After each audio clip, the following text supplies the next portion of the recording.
Hello guys, आज जो मैं आपके साथ डिस्कस करने वाला हूँ वो है डाइवोर्स बाय म्यूचुअल कंसेंट। सहमति से हस्बैंड वाइफ डाइवोर्स लेना चाहते हैं। मैं उसके बारे में आपको सब कुछ बताने वाला हूँ कि कैसे आप कम टाइम में जल्द से जल्द ये डाइवोर्स ले सकते हैं।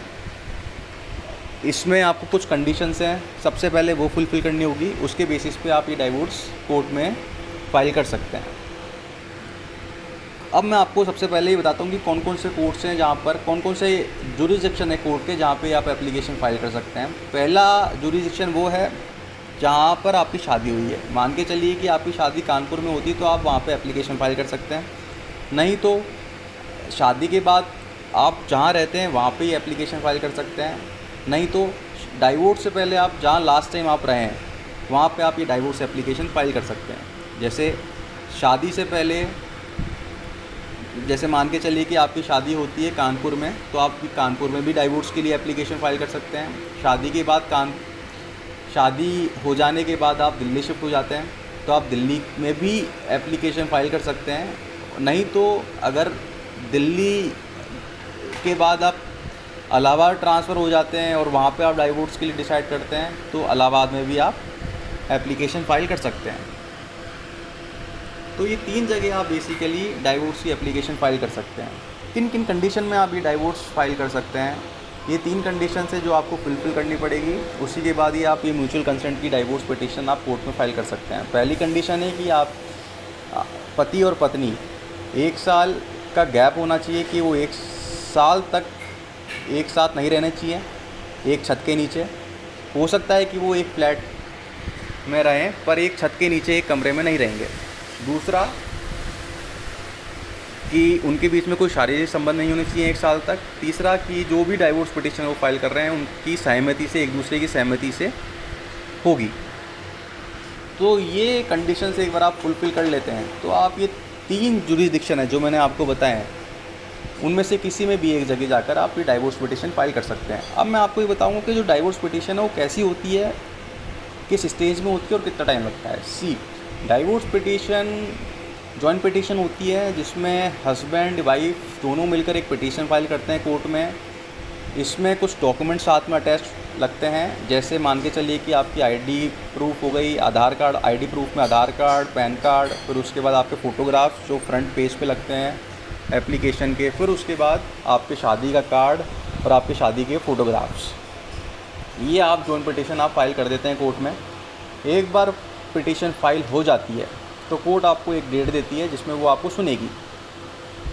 ध्यान रखिए कि जब आप ये एप्लीकेशन फ़ाइल करते हैं तो एफिडेविट और एमओयू दोनों साथ में लगेंगे। एफिडेविट ये कहते हुए कि जो भी आप डॉक्यूमेंट्स दे रहे हैं ये बिल्कुल सही है, इसमें कोई ऑब्जेक्शन नहीं है। और एमओयू बेसिकली बेटर है कि आप किसी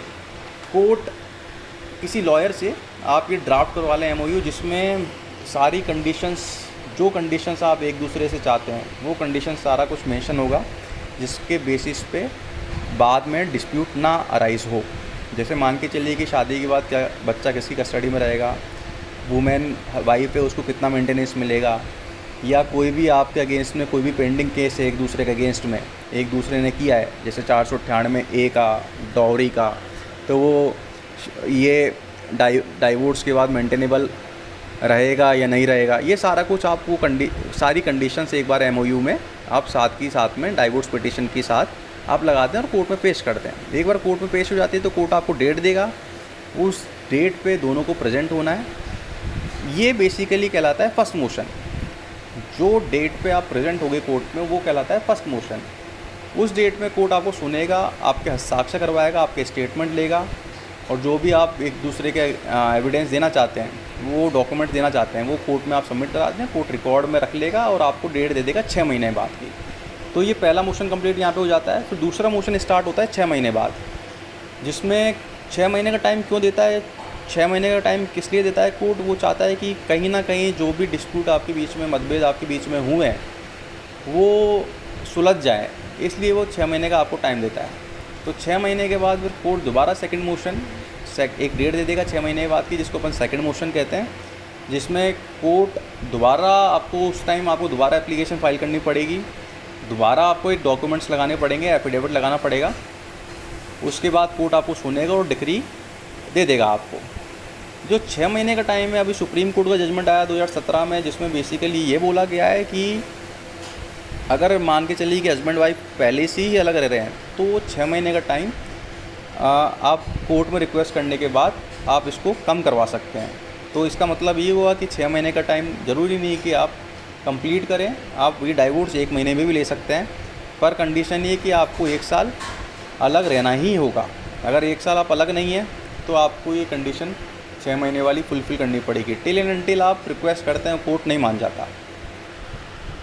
बेसिकली ये नॉर्मली होता नहीं है, पर कहीं ना कहीं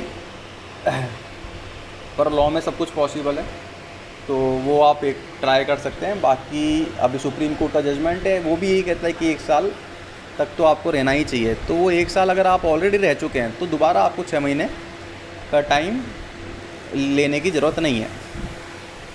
फिर उसके बाद आप सेकंड मोशन में जब आपको डिग्री मिल जाती है तो ये आपकी डाइवोर्स डिग्री होती है, जो जिसका मतलब है कि आप एक दूसरे से आपको कोई संबंध नहीं है, आप अब हस्बैंड वाइफ नहीं है। पर अगर आप चाहते हैं कि दोबारा हस्बैंड वाइफ बनना, दोबारा रिलेशनशिप में आना एक दूसरे के, तो आप सेक्शन 10 और हिंदू मैरिज एक्ट के अंदर आप कोर्ट में पिटीशन फाइल कर एप्लीकेशन फाइल कर देते हैं इस, और ये रिक्वेस्ट करते हैं कि जो भी डिग्री पास की गई है डाइवोर्स की उसको खारिज की जाए। तो कोर्ट सफिशिएंट ग्राउंड पे इसको खारिज कर देता है। इसमें जो लॉयर है बेटर है कि आप लॉयर एंगेज कर लें, जिससे क्या रहता है कि जो भी टेक्निकल चीज़ें हैं वो सारा कुछ कवर अप हो जाएगा। आपको ज़रूरत नहीं होगी कि हर चीज़ में आपको परेशानी उठानी हो, क्योंकि कई टेक्निकल चीज़ें जो लॉयर ही समझता है।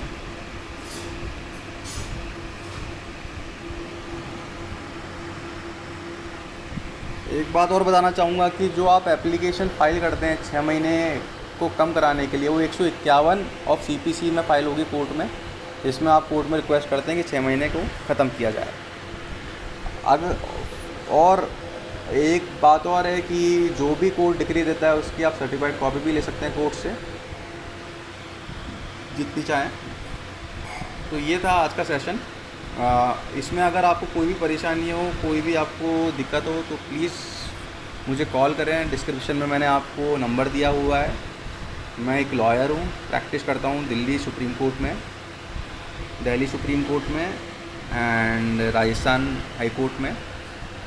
तो अगर कोई भी आपको परेशानी हो तो आप मुझे बताएं। I would love to be a part of it and will help you from all the disputes what you have regarding divorce matters. Thank you.